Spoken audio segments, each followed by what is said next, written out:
Imagine, if you will, a time long before cities rose, before electricity brightened the night, before beds had mattresses or even frames. This was the world of the Stone Age, where our earliest human ancestors learned the delicate art of sleep beneath a vast and endless sky.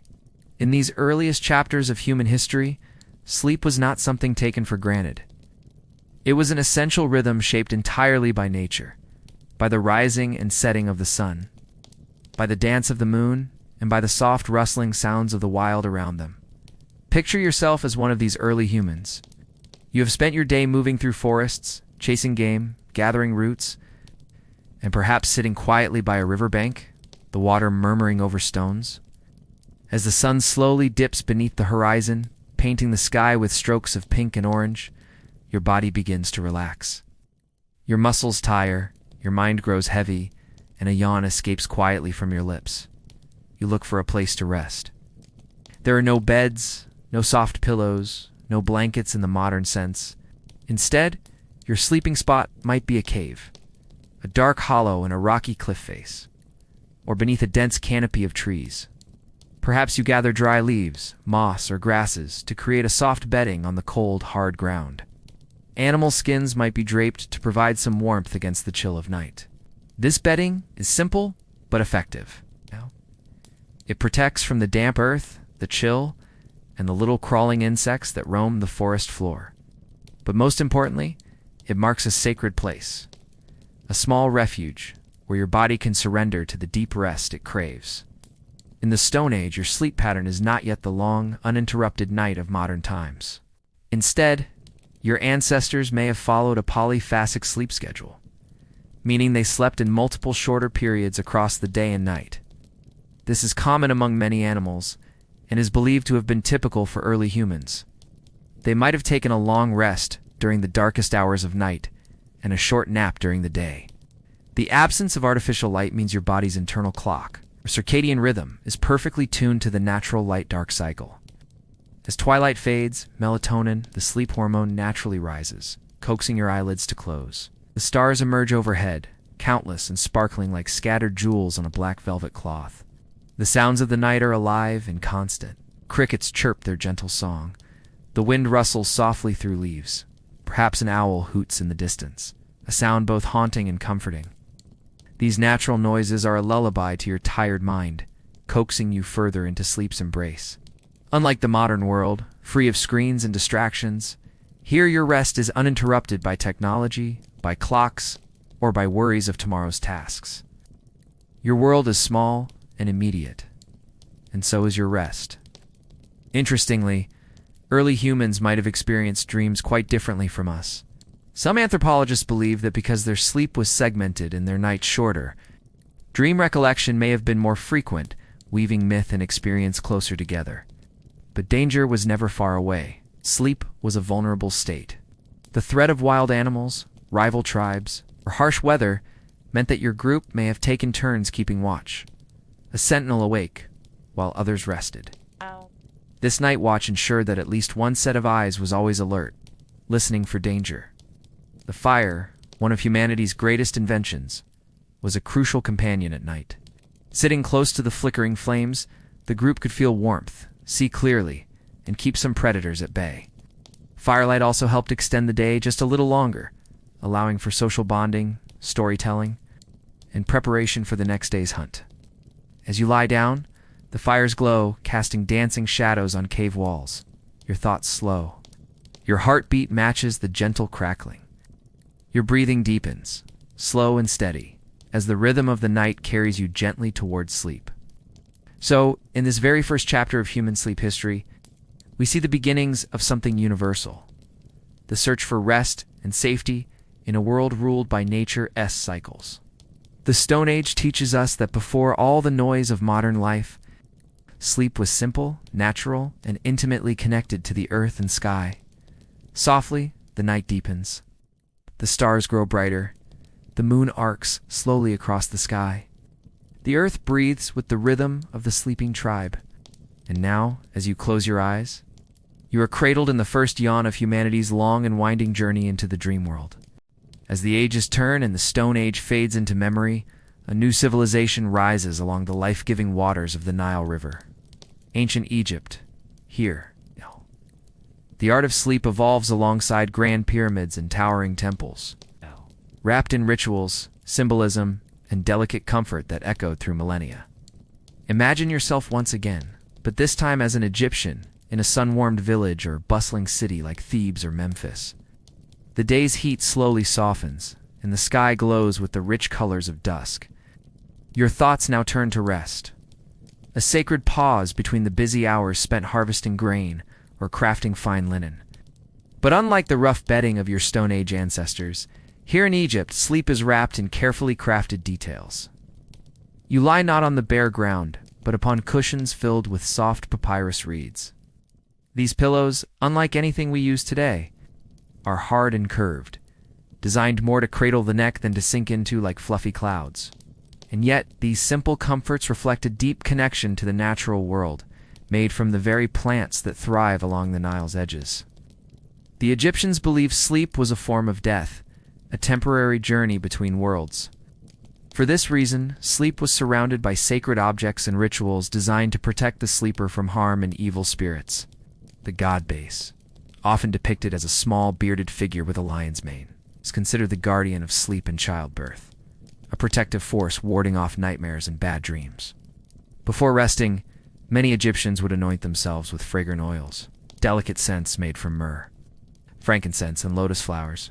These perfumes not only soothed the body, but also filled the air with calming aromas, believed to invite peaceful dreams. Imagine the soft scent drifting through your chamber as you prepare for sleep. The flicker of oil lamps casting warm shadows on walls decorated with hieroglyphs and images of gods and animals. The faint sound of water flowing from an alabaster jar, or the distant murmur of the Nile, fills the room with a gentle rhythm, lulling you toward rest. In some homes, small dream amulets or charms were placed under the pillow.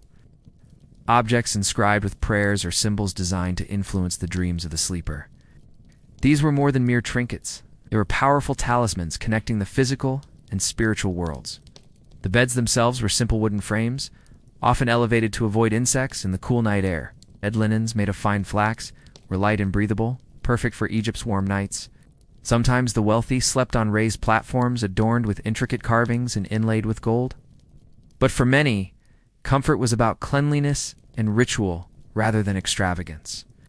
Sleep was considered essential not only for the body, but for the soul. The Egyptians believed that in sleep, the soul could wander freely, visiting the world of dreams, where messages from gods and ancestors might be received. Some even visited temples known as sleeping sanctuaries or dream temples, where priests would interpret dreams and offer guidance. The importance of dreams in Egyptian culture cannot be overstated. A dream was not random but a communication, a sign from the divine, a puzzle to be solved. The Egyptians documented many dream symbols: birds, snakes, water, each with particular meanings and warnings. As you close your eyes beneath your papyrus pillow, you join a tradition thousands of years old. The day's toils fall away and your mind drifts toward the realm of sleep, guarded by gods and blessed by sacred rituals. Outside, the Nile flows quietly beneath a moonlit sky. The soft cooing of pigeons and the rustling of palm leaves create a gentle lullaby. The world is peaceful here, held in a delicate balance of nature, faith, and rest. In this land of ancient wonders, sleep is not just a biological necessity. It is a sacred passage, a moment of communion between mortal and divine, a place where the first whispers of dreams take shape. Now, as your breath slows and your body softens, imagine yourself lying on your simple but sacred bed, feeling the cool night breeze drift through the open window. The scents of lotus and myrrh mingling gently in the air. Allow the comfort of these ancient rituals to wrap around you like a soft linen sheet, carrying you deeper into rest, into the dream world where the soul roams free. Let us now drift eastward, past the dunes of the Egyptian deserts, across the Fertile Crescent, where two great rivers, the Tigris and Euphrates, wind their slow and steady course through the cradle of civilization. Here in the ancient cities of Mesopotamia and the empires of Persia, sleep took on new textures, shaped by water, warmth, and wisdom. In these lands, long before modern science, Sleep was something to be prepared for, something to be studied, respected, and, in many ways, sanctified. Close your eyes now and imagine the bustling city of one of the world's earliest metropolises. Mud brick homes line narrow lanes with reed mats rolled out to catch the desert breeze. The sun is set, casting a faint golden glow on the flat rooftops. Lamps burn low in niches carved into thick walls. The air smells faintly of baked earth, sesame oil, and incense. The day has ended. The time for rest approaches. In both Mesopotamia and later Persia, cleanliness was considered an essential step before sleeping. The bathhouse, known in Persia as the hammam, was not merely a place to wash, but a sanctuary of stillness and ritual. Picture the soft warmth of heated stone floors beneath your feet, the quiet sound of dripping water echoing through vaulted chambers, and the steam rising gently from basins carved from polished marble. In this space, you cleanse your body and spirit alike. You sit in silence, wrapped in linen or thin wool, allowing your muscles to relax under the weight of moisture and heat. The hammam soothes your skin and prepares your body to rest deeply. Here, quiet conversation fades into silence. A warm wash, a gentle massage, perhaps an herbal rub with ground dates or fragrant oils. Each step, a movement toward calm. Back home, your sleeping chamber is modest. The bed, a low platform of wood or red, is covered with animal skins or thick woolen blankets. Clay walls keep in the warmth of day, while the cool desert night whispers outside. You lie close to family. Communal sleep was common. Wrapped in the closeness of others' breath and warmth, a feeling both comforting and grounding. Sleep, in Mesopotamia, was understood through both superstition and science. On one hand, there were detailed clay tablets, thousands of years old, inscribed with dreams and their interpretations. Dream dictionaries. These listed visions, a river, a lion, a collapsed wall, alongside what they were believed to mean. The people of Yore and Babylon understood dreams not as random, but as messages from gods or omens of things to come. A dream of climbing stairs? It might mean success. A dream of falling into water? A warning. These early people knew what we often forget. The boundary between waking and dreaming is thin and shifting. Sleep was sacred and dangerous. Evil spirits, they believed, could visit in the night. To protect yourself, you might place amulets near your bed, burn special herbs, or whisper the name of a god as you lay your head down. Enki, the god of wisdom and magic, was often invoked for protection. In Persia, prayers from Zoroastrianism, one of the world's oldest religions, were whispered before sleep, invoking fire and truth to ward off the shadows. A favorite herb for calming the body was tamarisk, sometimes burned or placed under the pillow to chase away fear. Bitter herbs were brewed into teas, their strange flavors signaling rest and ritual. These ancient sleeping remedies echo today in our chamomile teas and lavender oils. The Persians added their own elegance to sleep. In wealthier homes, cushions were stacked in corners of mosaic-lined rooms. Fragrant rosewater was sprinkled on bedsheets. And in the great palaces of Persepolis and Susa, elite Persians slept beneath canopies of woven silk, their dreams guarded by quiet servants and cats who were seen as protectors against evil. But even the simplest villager followed nightly customs. Washing the feet, offering thanks, telling one last story to the children before sleep. The family gathers under one roof, mats unrolled, and one by one the lamps are extinguished. The night belongs to silence. The moon hangs low over the plains of Sumer. The stars shimmer above Persia's winding gardens.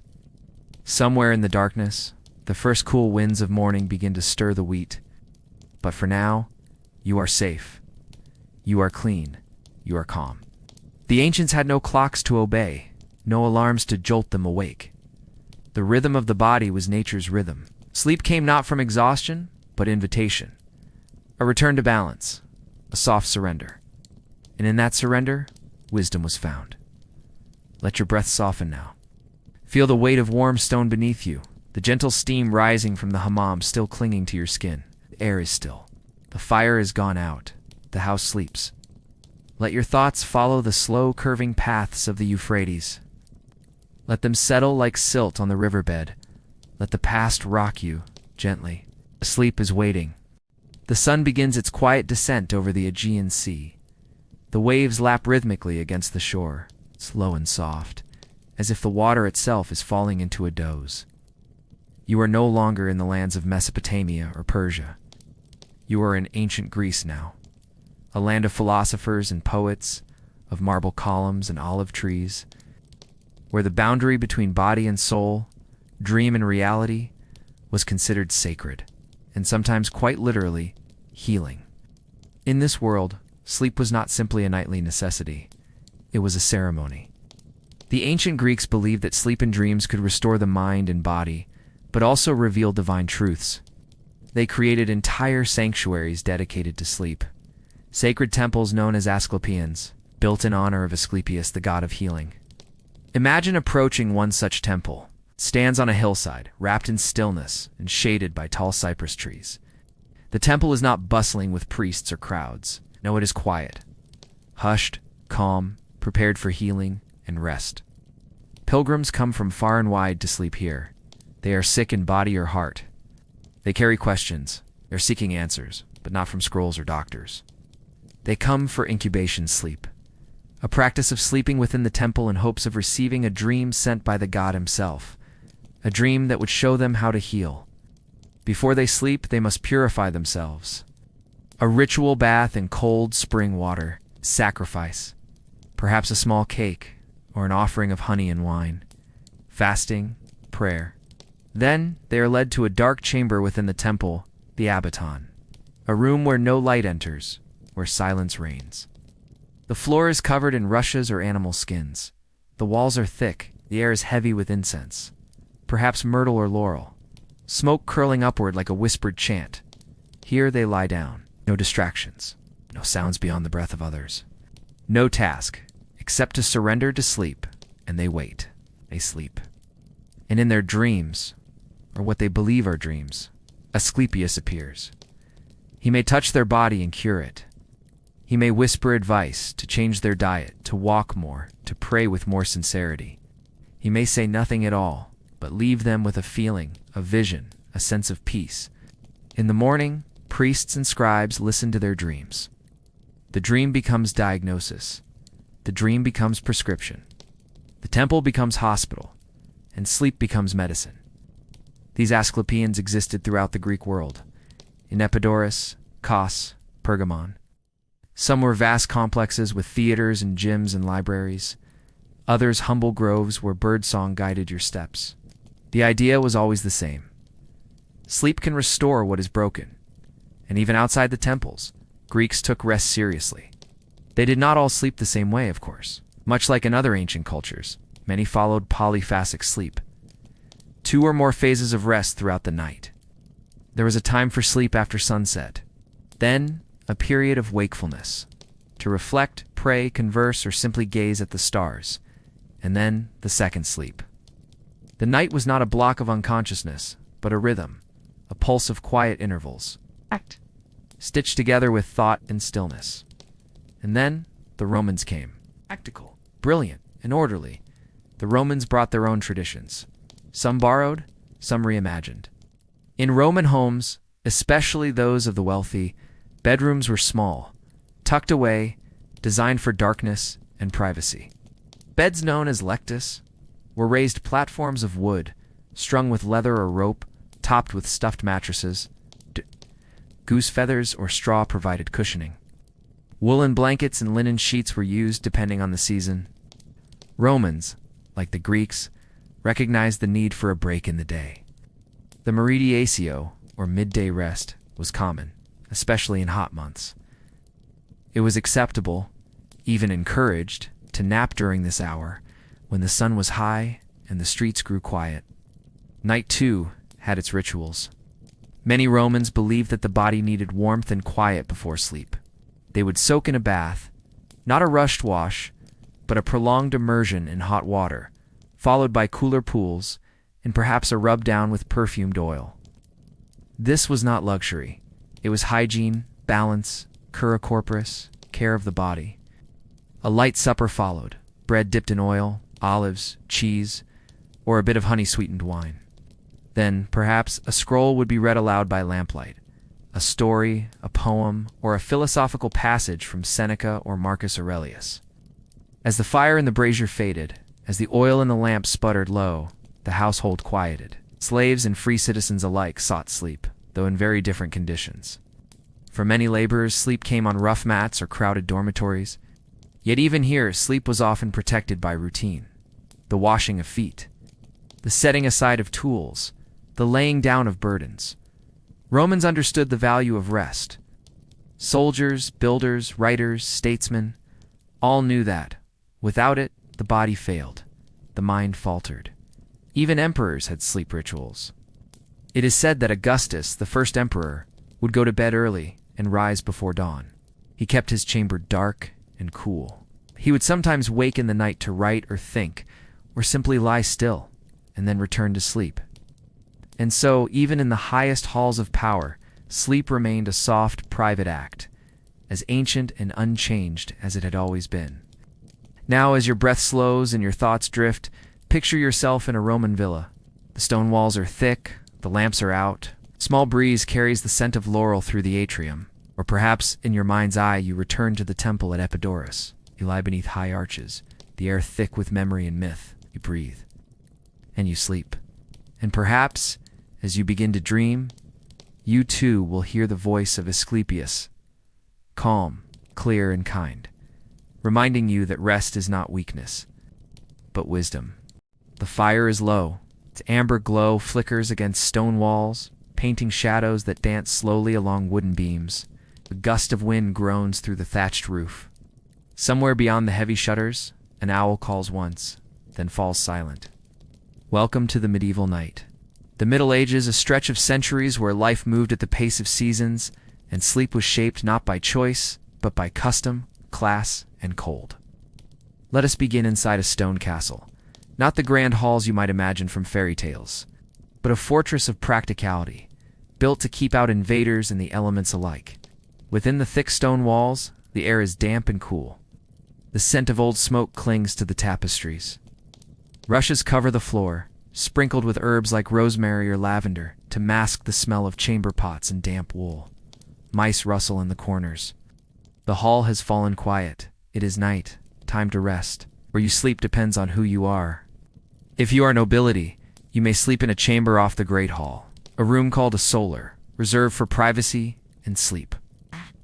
Canopy bed stands in the center, its heavy curtains drawn to keep in warmth. The mattress is stuffed with wool or feathers. Wool blankets are piled high. Your servants sleep nearby, on pallets by the hearth, always ready, always cold. If you are a peasant, your bed is simpler. A straw mattress laid on a wooden platform, or sometimes just directly on the dirt floor of your one-room cottage. You sleep beside your family, children, elders, even animals in the colder months. The body heat keeps everyone warm. Privacy, comfort, and silence are rare luxuries. The sound of snoring, coughing, the shuffle of feet on straw, these are the lullabies of the medieval night. Polyphasic sleep returns in this time. The night is not a single block of unconsciousness. It is often split. First sleep and second sleep. People would go to bed not long after dusk, sleep for a few hours, and then naturally wake in the middle of the night, sometimes for an hour or two. They used this time quietly, to think, to pray, to stoke the fire, to check on animals, sometimes to talk to a neighbor, or whisper with a spouse in the candlelight. And then back to bed. For a second sleep until morning, this rhythm, now lost to the electric buzz of the modern world, was considered normal. Monks, in particular, followed this schedule strictly, rising at fixed times during the night to sing or chant prayers in dark, cold chapels. This sleep pattern echoed older ways. Ancient rhythms still humming beneath the medieval world. Getting ready for bed, bedtime rituals varied, but often included practical tasks. Winding wool around sore joints, drinking a warm ale, placing herbs under the pillow to ward off bad dreams. Garlic was believed to protect against demons. Angelica root might be boiled to calm anxiety. Children were told stories, not cheerful fairy tales, but cautionary fables about witches, wolves, or the devil. Fear, strangely, was part of the ritual, a reminder that the night was not fully safe, that sleep was a passage through shadow. And so prayers were whispered. Now I lay me down to sleep, a plea for safety until dawn. Sleep, work, and worry. For many, especially peasants, sleep was not a time of rest, but of recovery. You had spent the day in the fields, bent over barley or wheat under sun or rain, hands blistered, muscles aching. Food was simple: bread, beans, perhaps cabbage or a bit of salted pork. Now your body craved stillness. And yet the worry remained. Would the harvest be good? Would the roof leak? Would the baby survive the winter? Sleep, though necessary, came slowly. Dreams were a tangle of memory and fear. Still exhaustion won, and sleep came. The sounds of the medieval night. Close your eyes now and listen. A dog barks once, far off. A rooster stirs early. Rain begins to tap softly on the wooden shingles overhead. In the distance, a church bell tolls softly, marking the passage of time, perhaps matins or lauds. Prayers sung in the stillness by unseen monks. The night is never truly silent, but it is still. You shift on your straw bed, pull the woolen blanket tighter, and let the fire's fading glow lull your eyes shut. Even kings shivered. Even the highest in the land were not immune to the discomforts of medieval sleep. King Henry VIII, it is said, slept under thick fur blankets, his bed surrounded by velvet curtains and guarded by servants. Yet even he shivered on cold nights, and even he feared the dark dreams that might visit. Doctors of the time believed many things caused poor sleep: too much phlegm, an imbalance of humors, or even the alignment of the stars. They prescribed remedies: lettuce soup, boiled poppy heads, or long walks at twilight. But nothing worked as well as warmth, quiet, and the gentle rhythm of routine. When night meant darkness in a world without electricity, night was truly dark. Candles were precious, torches smoked, and so most people let the night cover them like a second blanket, thick, black, absolute. This darkness was respected, feared, and accepted. There was no checking the clock, no glowing screens, no artificial light to push away the sleep. There was only rest and dreams. Let yourself sink back. Let yourself return to that simple time, not to the hardship, but to the quiet. The candle has gone out. The rushes on the floor smell faintly of mint and dirt. A draft seeps through the wall, but your blanket holds it back. Fire crackles low, a soft, gentle hiss. And outside, the stars hang above the village like tiny, silent watchers. Sleep has no urgency here, no alarms, no pressure. Only breath, only warmth, only time. Let your thoughts wander like sheep across the field. Let your body soften like wax beneath a flame. Let the medieval night wrap around you like a thick wool cloak. Sleep, deep and old, awaits. The moon sits high over rolling hills blanketed in mist. From a distance, a monastery stands silent and still, its stone walls pale in the cold light. A bell tower reaches into the night sky, waiting for the hour when its deep voice will break the darkness. This is not the castle or cottage of a medieval town. This is a place apart, a cloister, a monastery, a world unto itself. And here, sleep has a rhythm all its own. The life of a monk to become a monk in the Middle Ages was to step outside the cycles of ordinary life. Farmers, merchants, knights, they measured their days by sunrise and sunset, by planting and harvest, by battles and feasts. Monks measured theirs by prayer. The day and night were divided into the canonical hours, fixed times for chanting psalms, reciting prayers, and meditating. This division shaped not only waking hours, but sleep itself. The hours of the night was punctuated by bells. First came Compline, the final prayer service before bed, often held just after sunset. Monks gathered in the chapel, their robes whispering across cold stone. They sang in low voices, candles flickering around them. After Compline, silence fell over the cloister. Monks withdrew to their dormitory, a large, drafty hall lined with simple wooden cots or straw-filled mattresses. The air was chill, even in summer. Blankets were coarse wool. No pillows except for the richest monasteries. And yet, monks found peace here. They were men who had given up worldly comforts to seek something quieter, deeper. The dormitory, picture it now, a long, narrow room, rafters overhead, black with age and smoke. The only light is moonlight spilling through narrow, unglazed windows. Each bed is spaced just enough to give a sense of privacy, but close enough to remind each brother that he is never alone. At the foot of each bed, a small chest holds a robe, a book of psalms, or perhaps a wooden rosary. The smell of old wood, tallow candles, and damp stone fills the air. The silence is near absolute. One by one, the monks drift into sleep, but only for a while. Matins, midnight's call hours after Compline. The night bell tolls again. This is matins, the first of the nighttime offices, typically sung around midnight or a bit later. The bell's deep note vibrates through the stone walls, calling each monk from sleep. They rise in darkness, quietly dressing in simple robes, feet bare or in thin sandals. Moving like shadows, they make their way down cold halls toward the chapel. There they gather once more, voices joining in chants and prayers that float into the night air. The chapel is cold, but the warmth of the shared ritual binds them. Returning to bed after matins, some monasteries allowed monks to return to bed for what little time remained before dawn. Others continued with reading, study, or silent contemplation until the first light of day. In either case, the night was never a single, uninterrupted sleep. It was a rhythm of rest, waking, prayer, and stillness. This broken sleep mirrored the patterns of earlier times, but here it was not dictated by fear or survival. It was chosen, structured, embraced as part of spiritual life. Why break the night? Interrupt sleep with midnight prayers. For monks, the night was a time of special closeness to God. The world outside was asleep. The distractions of daylight faded, the soul more open to reflection. The darkness itself became a teacher, a space where patience, humility, and devotion deepened.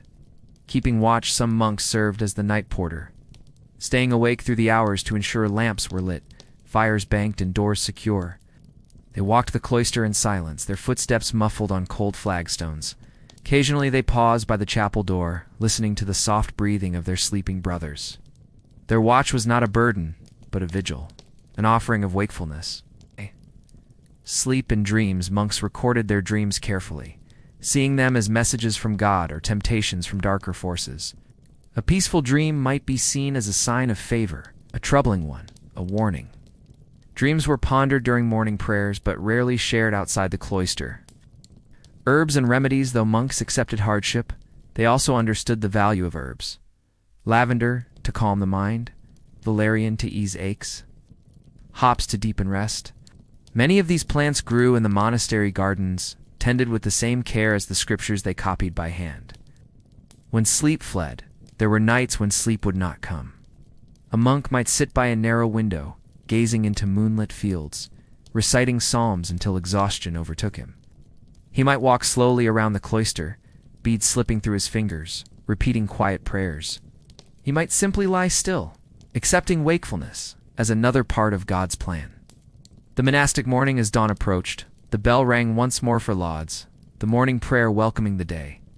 By this time, monks had often slept only 3 or 4 hours in total, yet they rose with quiet purpose, ready for a day of labor, study, or service. Their faith carried them where sleep did not. The beauty of silence, imagine now, the dormitory at its quietest. After matins, before dawn. The only sounds, the gentle breath of men at rest, the faint rustle of robes, the distant howl of a wolf beyond the monastery walls. This silence is complete and pure. It is a silence that invites the mind to settle, the heart to soften, the body to release its burdens. It is the silence of a world before engines, alarms, and endless noise. Let yourself join them. Let yourself slip into the quiet. Feel the chill of the stone beneath you. Hear the last echoes of midnight chants lingering in the air. Know that even in centuries past, sleep was never perfect, but it was always sacred. A gift, a necessity, a refuge. Breathe slowly. Feel the rhythm of night prayers guiding your own breath. Surrender to the hush of the cloister. Sleep awaits. Gentle, unhurried, deep. The wind brushes lightly across the paper windows. A candle flickers. Somewhere beyond the courtyard walls, a nightingale sings beneath the moon. It is night in Imperial China, a world of delicate shadows, fragrant woods, and rituals shaped by centuries of thought and harmony. Here sleep was not merely a bodily need, but an expression of balance, of philosophy, of nature itself. A world balanced by yin and yang in ancient Chinese thought, all things are governed by opposites. Yin and yang. Yin is the night. The dark, the quiet, the passive, the soft. Yang is the day, the bright, the active, the warm. Sleep, then, was the domain of yin. It was not just about closing the eyes. It was about aligning the self with nature, the heavens, with harmony. To sleep poorly was not simply an inconvenience. It was a sign that the balance had been lost. The scholar's chamber let us open the doors to a quiet scholar's home. Wooden beams curve like the spine of a dragon overhead. Screens of rice paper divide the room with soft geometry. The air smells of ink, sandalwood, and the faint sweetness of plum wine. In the corner, a Kong bed sits low to the floor, a large brick platform that can be warmed from below by a fire. Upon it, a silk mat, bamboo pillows, and a coverlet dyed deep blue, the color of twilight. The scholar has retired from his scrolls, washes his face with cool water scented with chrysanthemum petals. He recites a brief passage from Confucius, not for ritual, but for calm. Then, in silence, he lies down, not facing the door, but facing the mirror. His head points east, toward the rising sun, to invite good fortune. The feng shui of sleep in Imperial China, even the direction of one's bed was believed to affect sleep. Feng shui, the art of spatial harmony, held that certain placements of furniture and flow of qi, the vital energy of life, could either nourish or disturb a person's rest. Sleeping beneath a heavy beam is bad for the mind. Sleeping with feet pointing toward the door, unlucky. The coffin position, mirrors facing the bed. They might confuse the soul as it drifts during sleep. The ideal sleeping space was simple, uncluttered, natural, not just for comfort, but for cosmic alignment. Dreams and destiny, in the stillness of night, dreams came. And they were not seen as meaningless. In ancient Chinese belief, dreams were messages. From the ancestors, from the spirits, from heaven itself. A dream of falling might signify a loss of virtue. A dream of flying could mean the spirit had wandered too far. Monks, sages, and even emperors kept dream diaries, consulting Taoist priests or Confucian scholars for interpretation. The dream world was not separate from waking life. It was its mirror. To sleep well was to open the door to guidance. Night in the Forbidden City now steps softly through the corridors of the Forbidden City in the heart of Beijing. Behind golden gates and red lacquered doors, the emperor lies in his private chamber, the dragon bed, carved of sandalwood, adorned with jade and silk. He does not sleep alone. Near him sit eunuchs, scribes, guards, their presence silent, constant. The emperor's slumber is watched, recorded, guarded like a treasure. His bed is placed in the heavenly calm pavilion, its location chosen by astrologers and geomancers. The time he sleeps, the incense he burns, the tea he drinks before bed, all dictated by celestial guidance. For if the emperor sleeps poorly, the empire might tremble. Medicines for rest when rest would not come, China turned to its oldest wisdom, herbs. Boiled chrysanthemum to cool the liver, swan zaoren, the seed of the sour juju to quiet the heart, licorice root to harmonize the whole body. Healers prescribed custom blends based on the sleeper's pulse, tongue, color, and inner balance. No two mixtures were quite alike. There was also acupuncture. Fine needles placed at specific points to unblock qi and calm the shen or spirit. The goal was not sedation, it was restoration. Night and poetry for Chinese poets. The night was not simply for sleep. It was for stillness, for remembering, for longing. One of the most famous poems, written by Li Bai in the Tang Dynasty, speaks softly across centuries. Before my bed, the moonlight glows. I wonder if it is frost on the ground. I raise my head to look at the moon. I lower it and think of home. Sleep in China was often preceded by poetry, not as entertainment, but as a way to settle the soul. Words like tea could warm the spirit. Children and sleep children were not rushed to bed. Mothers sang lullabies, slow and melodic, drawing on legends of jade rabbits on the moon and dragons in the clouds. Stories were whispered as oil lamps dimmed, as fingers traced characters on soft palms, teaching language and love at once. Sometimes charms were hung above their beds, small cloth pouches with herbs, tied with red string to ward off bad dreams. When they slept, parents watched, believing that the sleep of a child revealed the health of a family. Dight stillness. The hour of the rat, midnight to 2 a.m., was sacred. The world was most yin. The streets were quiet, candles low. Even thieves were said to pause during this hour, for fear of disturbing spirits who walked beneath the moon. If one was awake during this time, it was advised to move slowly, speak softly, or pray. It was not merely the middle of the night, it was the hinge between realms. The sounds of sleep. Imperial China at night was never completely silent. In villages, the murmur of crickets filled the air. In the mountains, the sigh of bamboo bending in wind. In the cities, the water clocks ticked in watchtowers, and night patrols called out the hour. Third watch, all is well. These sounds, far from disruptive, were comforting. They were the breath of the night, a return to harmony, and so in every courtyard and mountain hut. In every palace and scholar's room, sleep descended like mist.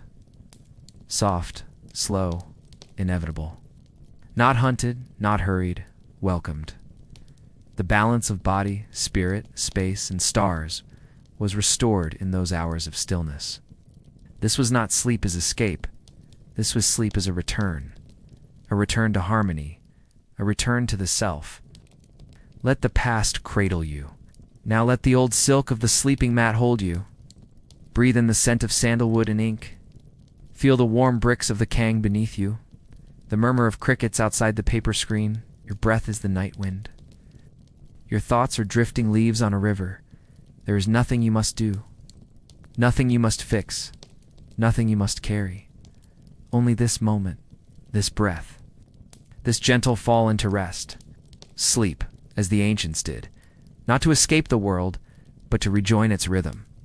The fire is low now. Its last orange fingers flicker gently over the face of the stones. A few embers crackle quietly, like old stories being whispered from one world to the next. Beyond the circle of warmth, the grasslands stretch wide and dark. Above, the stars burn like cold silver. This is where the nomads sleep. No walls, no roof. Only sky. The great open world. For thousands of years, before cities rose or palaces gleamed, humans lived as nomads. Shepherds, traders, wanderers, hunters, always moving, always adapting. They slept where the animals led them, where the grass was fresh, where the weather allowed. They made beds of fur, hides, grass, or even nothing at all. Their bedroom, the vast steppe, their ceiling, the stars. To a nomad, sleep was not a ritual. It was a pause in the journey. Life on the steppe. Imagine the life of a Mongolian herder in the year 1200. He rides all day across the plains, his sheep or goats trotting beside him, his eyes scanning the sky for signs of change. At dusk, he sets up his ger, the round felt-covered tent you might know as a yurt. He does it by feel. Every rope, every peg, every pole in its place. Inside, it's warmer than you'd expect. The fire in the center glows. The walls, lined with thick wool and leather, trap the heat. There is tea, salty with butter. A bowl of fermented mare's milk. A hunk of dried meat. Then, with family gathered, he lies back against a folded blanket, wrapped in sheepskin, and listens. Not to silence, to wind, to the occasional hoofbeat, to the crackle of firewood. These are the lullabies of the nomad. Sky is clock and companion without clocks or lamps or calendars. Time was told by sky. Sleep came when the horses quieted, when the sun vanished, when the shadows melted into black, and waking came with the crowing of the cock, the pink thread of morning light. The stars weren't just distant decorations. They were maps. The nomads of Central Asia, Arabia, the Sahel, and the Andes All used stars to mark seasons, to find their way, and to bless their rest. A certain star overhead meant the sheep should be moved. Another star meant a storm was likely. Sleeping child beneath a falling star was said to be touched by luck. Sleep among the Berbers. In North Africa, among the dunes of the Sahara, the Berber people kept watch by moonlight.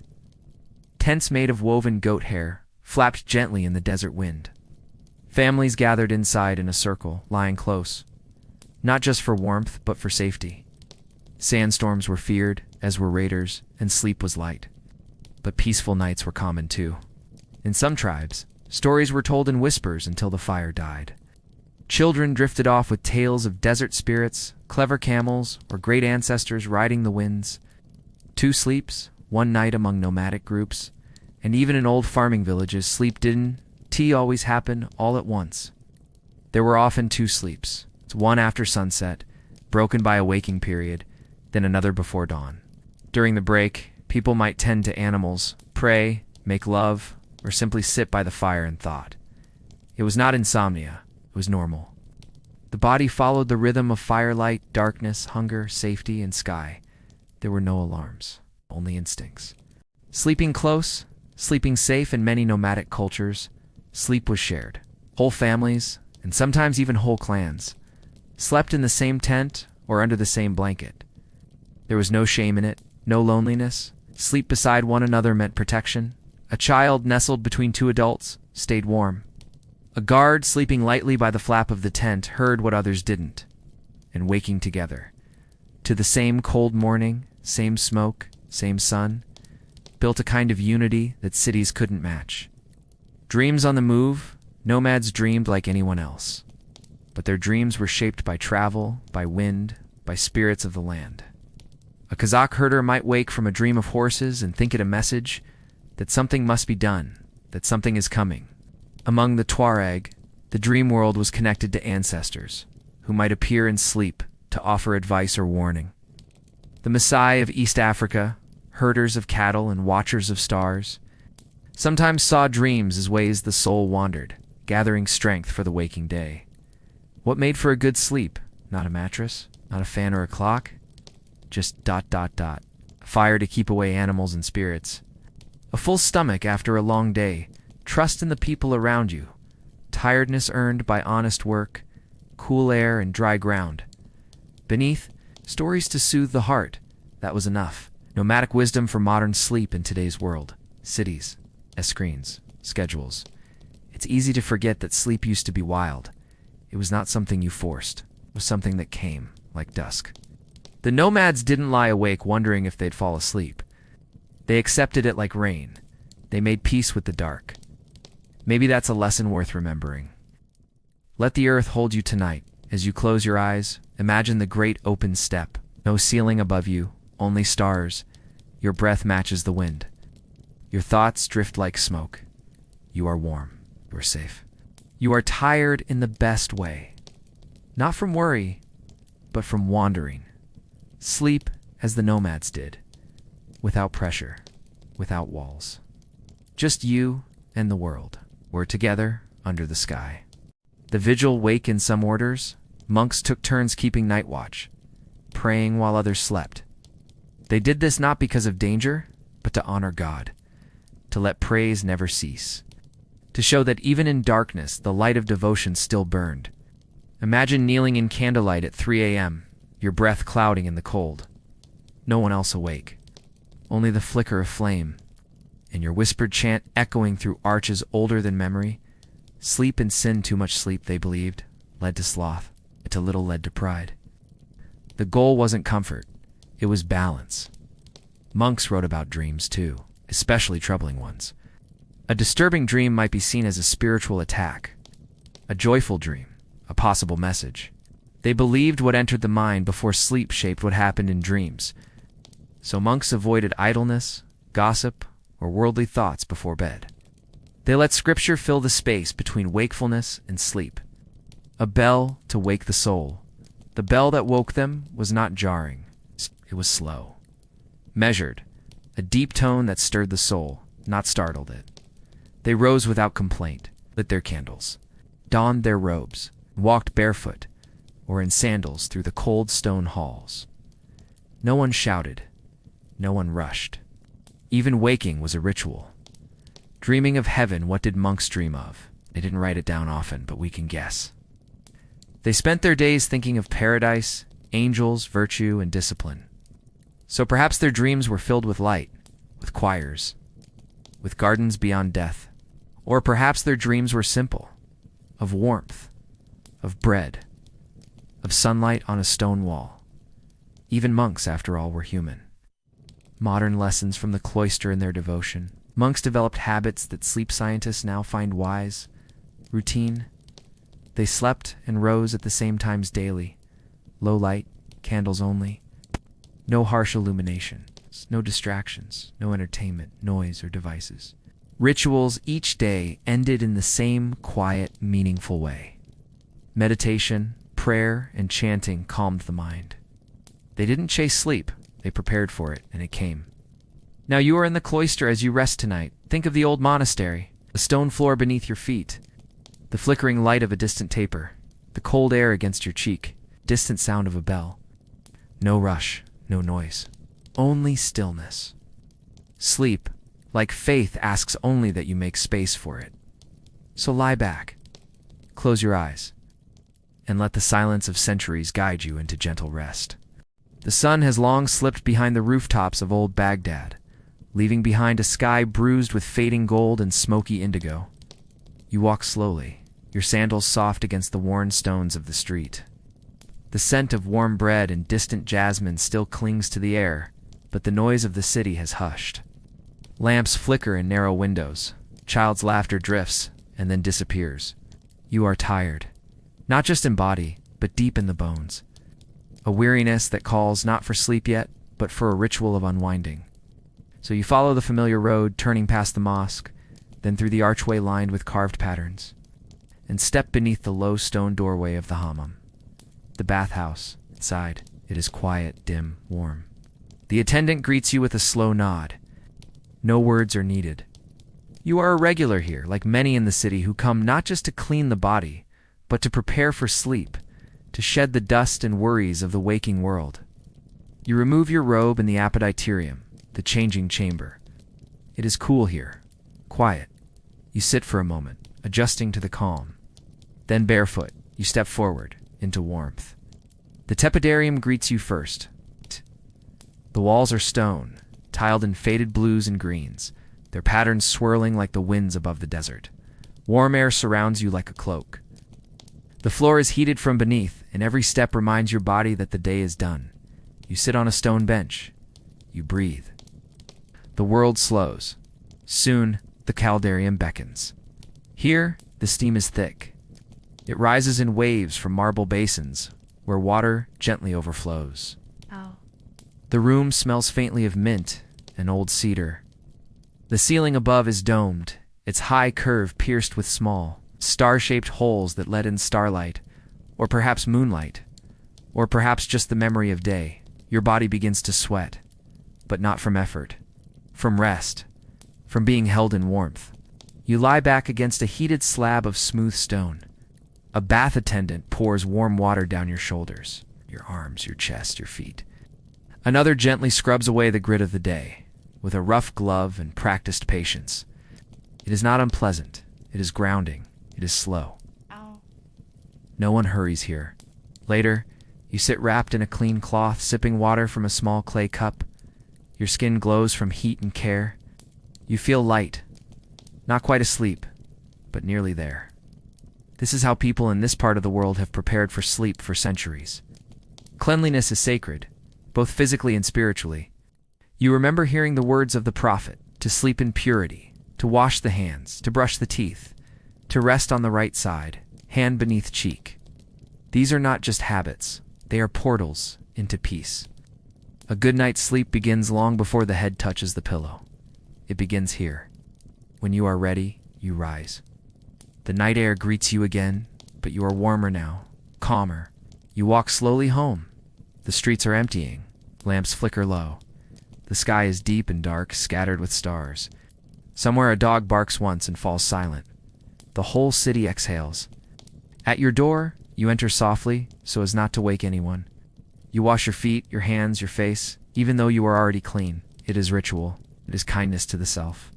You lie down on your simple mattress, the cotton blanket cool at first, then warm against your skin. You turn to your right just as you were taught. Your hand curls under your cheek, whisper of prayer, not loud. Barely breath, you do not even hear yourself drift. In the morning, when the muezzin's call will rise like mist across the rooftops, you will wake rested. Wrapped in ancient rhythm, guided by warmth and water and silence, the hammam behind you, the stars above you, and the deep, dreamless hush of history around you. Sleep well, sleep long, sleep clean. The sky is soft with twilight, the last of the cranes gliding over the quiet hills beyond your village. A pale moon floats above the tiled rooftops, its light drifting like silk over the water in the courtyard pond. You have finished your evening rice. Tea is gone.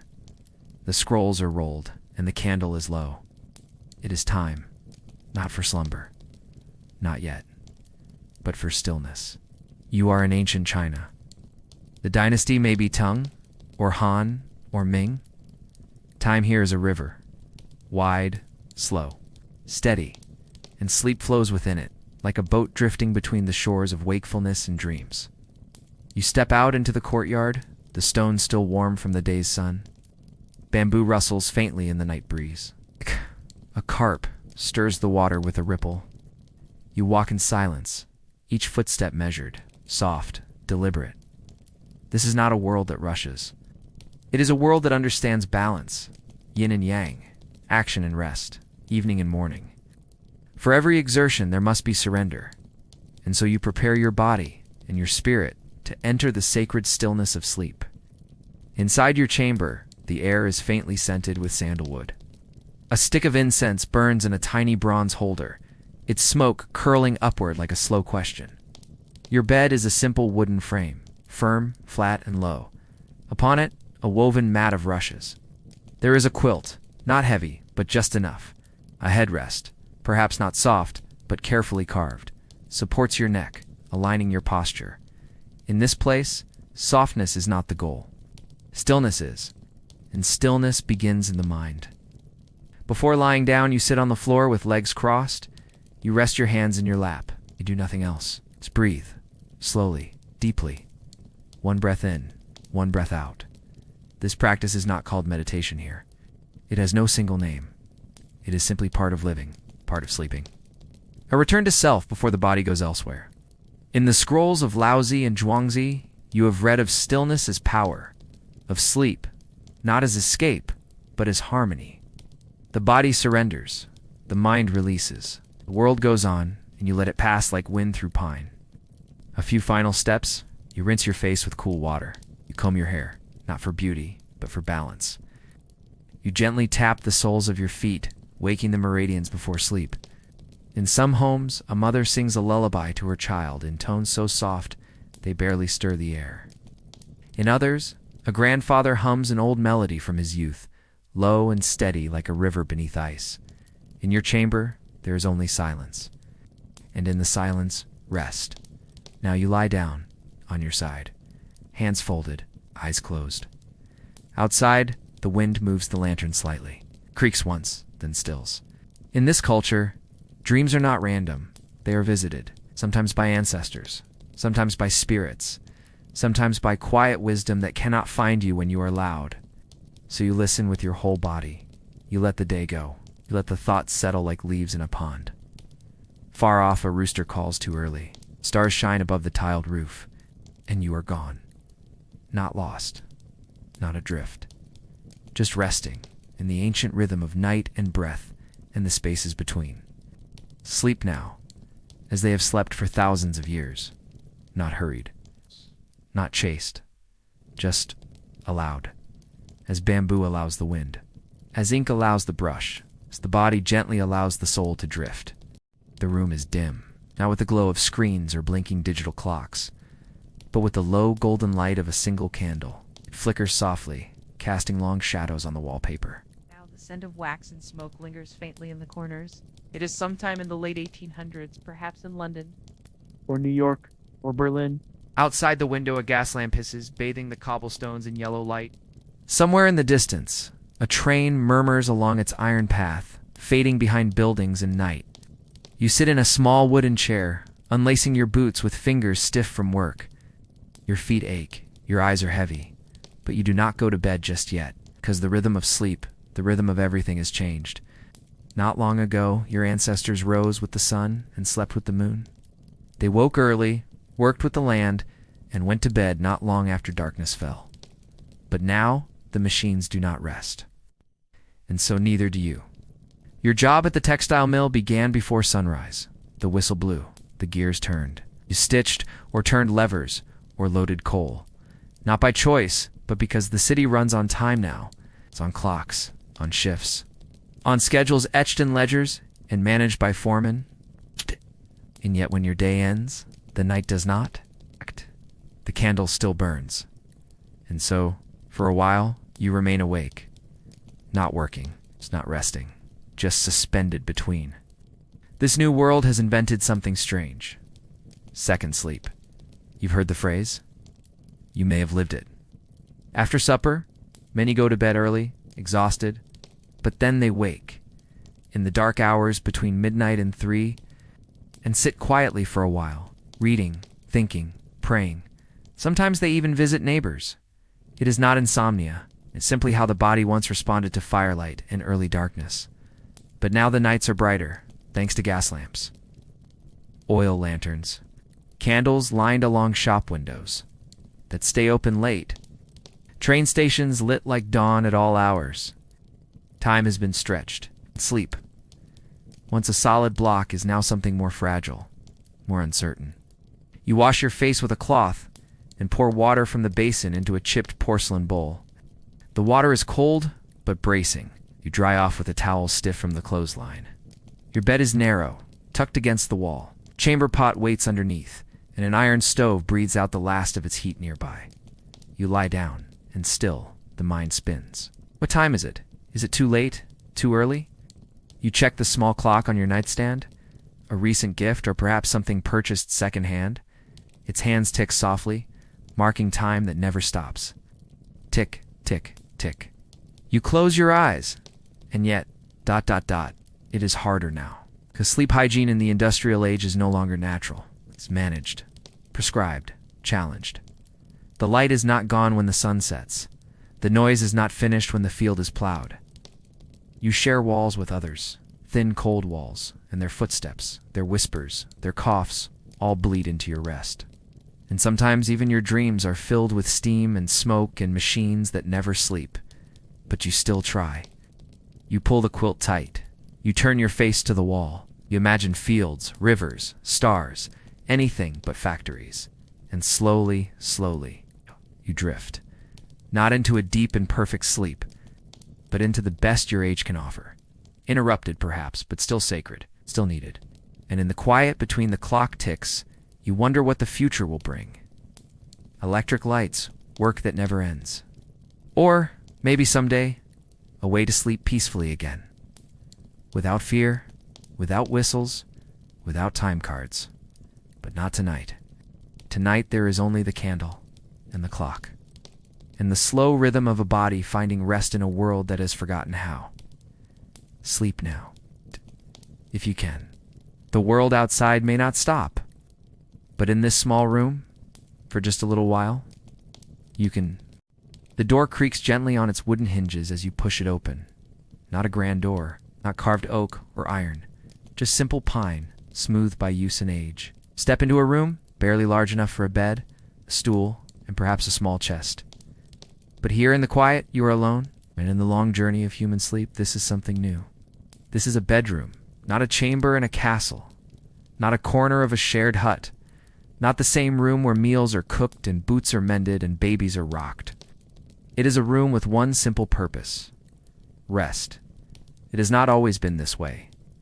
For most of history, sleep was a communal act. In ancient times, families slept on raised platforms together, sometimes with livestock nearby for warmth.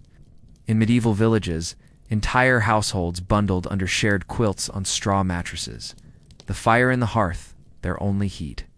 There was no shame in snoring, No surprise in waking to a crying child. No expectation of solitude. Privacy as we know it did not exist. But as the centuries passed, walls grew thicker, floors were added. Wealth spread. Unevenly, yes, but enough that a few more doors began to close. And with those doors came something strange and intimate. The idea that sleep could be private. You'd sit on the edge of the narrow bed. The quilt is hand-stitched, its pattern faded by time. A small table beside the bed holds a ceramic pitcher of water, a comb, and perhaps a book, something soft and worn, meant to be read slowly by candlelight.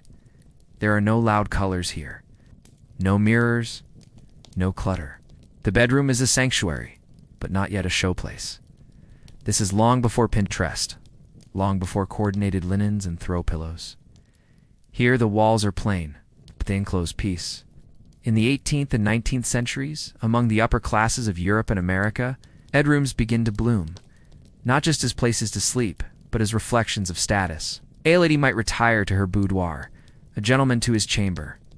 There were rooms for sleeping, for dressing, for resting. Servants might sleep nearby, but not within. Children had nurseries. Guests had guest rooms. And somewhere down the hall, behind a modest door, a maid might lie on a cot no wider than her frame. The house became a machine of sleep. Each person had a place, and each place had a silence. But not all bedrooms are equal. In the tenements of industrial cities, entire families still huddled in one room, a thin wall away from neighbors and noise. Beds were shared in shifts, one worker rising as the next lay down. In some homes, the bedroom was a dream in itself, not a room at all. But in your home, modest, clean, quiet, the bedroom has arrived. You pull the curtain closed. You remove your shoes. You begin to move in the slow ritual of readying for sleep. The birth of the bedroom is not just architectural, it's psychological. It's about boundaries. This space is yours. Not for guests, not for work, not for eating or sewing or hosting, just for sleep. Maybe for prayer, maybe for dreams. And in that boundary, something grows. Sleep hygiene. You understand now that where you sleep matters, that your body responds to silence, to dim light, to cool air and clean sheets. You begin to protect this space, not as a luxury, but as a necessity. You fluff the pillow. You turn down the quilt. You exhale slowly, allowing the body to understand that it is safe, that it is home. Outside, the world continues. The street is quiet now. A dog barks once, then stops. The last carriage rolls by, wheels clacking on the cobbles. Inside, you lie down, and the mattress is firm. The quilt is warm. The room, though small, is entirely yours. And here, for the first time in the long sleep of history, your rest is yours alone, not stolen in the fields, not shared on the floor, not delayed by labor or interrupted by livestock. Just yours. Let your eyelids fall. Let the candle burn low. Let the bedroom, this small, sacred space, hold you. Sleep now. The room will still be here when you wake. The light does not flicker. It is steady, cold, white. You sit beneath it, eyes adjusting not to the warm flicker of candlelight or the orange halo of oil lamps, but to something sharper, more exact. A clarity that does not dim with time or tremble with breeze. This is electric light, and everything has changed. It is the early 20th century, so the hum of life no longer dies with the sun. Streets buzz, stores glow, apartments shine from the inside like lanterns. Neon signs flicker above sidewalks where carriages have turned into cars. And somewhere in a modest third-floor walk-up, behind thick curtains and beside a humming radiator, you are still awake, 'cause now, for the first time in human history, the night has been defeated. Before electricity, the world was built around darkness. Nightfall was a signal, a cue for rest, for quiet, for withdrawal. Sleep came early, work ended. The body surrendered to rhythms written not in ink, but in starlight and moonrise. But when Edison's bulbs began to scatter across cities and towns, everything stretched. Shops stayed open longer. Offices expanded their hours. Factories ran second and third shifts. And the home, once a place of firelit stillness, filled with light long after sunset. You sit at the edge of your bed, blinking in the glow of a glass ceiling fixture. Your eyes are dry. Your brain is alert, though your body begs for sleep. The bulb above you is a miracle. It never dims, never fades, never fails, unless burned out. But in this miracle lies the quiet curse of the modern sleeper. The darkness is gone, and so sometimes is the rest. Outside, the city pulses. A tram rumbles past, windows lit from within. Across the street, someone waters a plant on their windowsill at 10 p.m. in the building next door. A radio hums with music from a late-night program. And even if you close your eyes, even if you draw the curtains, even if you shut the door, your body knows. The world has not gone to sleep. This is the birth of artificial insomnia, not caused by stress, not by nightmares or illness, but by light. A light that confuses the brain, slows the production of melatonin, keeps eyelids from closing and thoughts from settling, and yet society celebrates it. Night owls, 24-hour cities. Late-night productivity, it's a badge of modern life, to push through the dark and do more. But the cost quietly accumulates. You lie back. The light clicks off. Even in darkness, the room holds shadows sharper than any candle could create. The walls feel awake. The ceiling watches. Your clock, now electric, glows softly on the nightstand. It never stops. Still you try. You pull the blanket to your chin. You close your eyes. And you wonder, not for the first time, whether light was always meant to follow us indoors. Whether perhaps we are not wired to glow so constantly. Whether the body misses the stars. Sleep now if you can. The bulb is quiet. But the memory of light lingers on your eyelids. The city outside may not rest, but you can, if only for a while. It begins with a sigh. Soft, barely audible, kind of sigh that releases not frustration, but tension. The long exhale of someone ready to put the world down for a while. You're lying in bed, lights dimmed, phone turned over. The faint hum of a white noise machine playing rain that never falls. It's quiet now, and in that quiet, something revolutionary is taking place. You are choosing to sleep. Not just to collapse, not just to pass out, not just to shut off, but to rest, consciously, with care, on purpose. This is the new rebellion. For centuries, we slept when the sun went down, then we slept in shifts, then we lost sleep to candles, to cities, to clocks and factories and electric light. And now, in the 21st century, we are trying to sleep again. But this time, we have to learn how. You adjust your pillow. It's memory foam, maybe, or something organic and breathable. Your mattress is firm but soft, designed to support your spine. There are no loose springs, no straw poking through linen. This is not a medieval pallet or a Victorian horsehair cushion. This is technology tuned for softness. And not just the bed. Your entire bedroom is part of the design now. Cool air, soft light, blackout curtains, quiet. All of it made to protect the most fragile, most precious part of your life that no one sees. Your sleep. You breathe in again, slowly. Long inhale, hold, exhale. Once a spiritual practice, now a scientific tool. Breathing techniques, mindfulness, sleep tracking, tools once hidden in temples or wrapped in tradition are now downloaded, streamed, practiced between meetings. We are learning that rest is resistance to the noise, to the pace, to the algorithms that never stop scrolling, to the endless demand for more. Across the world, sleep studies bloom. Universities study circadian rhythms. Doctors prescribe darkness. Wellness apps preach the gospel of 8 uninterrupted hours. The ancient truths are returning, dressed in data. Yes, warm baths help. Yes, reading calms the brain. Yes, sleeping in darkness restores more than caffeine ever could. And yes, the body remembers. Outside, the world still pulses, but inside this quiet room, you've created a boundary. No screens, no clocks.